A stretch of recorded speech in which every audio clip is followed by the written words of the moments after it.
যখন ইব্রাহিম আলাইহিসসালাম শৈশবে ছিলেন তখন তার বাবা মূর্তি তৈরি করতেন।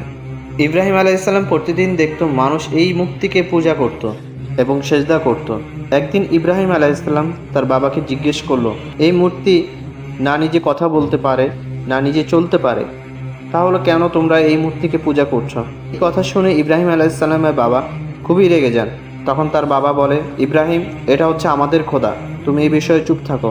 তখন ইব্রাহিম আলাইহিসসালাম চিন্তায় পড়ে গেলেন, আমার সৃষ্টিকর্তা সে নয় যে মানুষের হাতে তৈরি, আমাদের সৃষ্টিকর্তা তো সেই যে চাঁদ সূর্য তৈরি করেছে।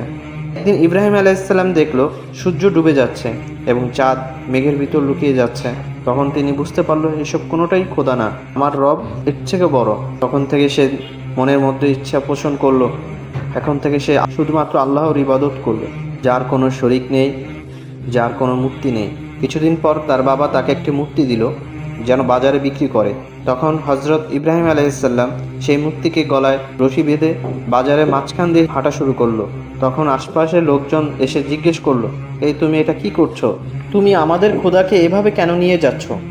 তখন ইব্রাহিম আলাইহিসসালাম বলে, আমি এই মূর্তিকে বিক্রি করতে নিয়ে এসেছি বাজারে। এই মূর্তি নিজে কথা বলতে পারে না, নিজে চলতে পারে না, তখন এই মূর্তিকে কেউ কি কিনবে?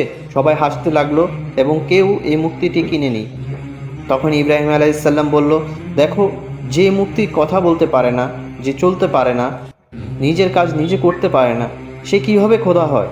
সবার উদ্দেশ্যে সেই কথা বলল, আমার রব তো সেই যে হচ্ছে মানুষকে জীবন দেয় এবং মৃত্যু দেয়। আর এই থেকে বোঝা যায় ইব্রাহিম আলাইহিসসালাম আল্লাহর প্রতি কতটা ভালোবাসা ছিল। এই জন্য ইব্রাহিম আলাইহিসসালামকে বলা হয় খালিলুল্লাহ, মানে আল্লাহর বন্ধু। ভিডিওটি ভালো লাগে লাইক, শেয়ার অ্যান্ড সাবস্ক্রাইব করতে ভুলবেন না।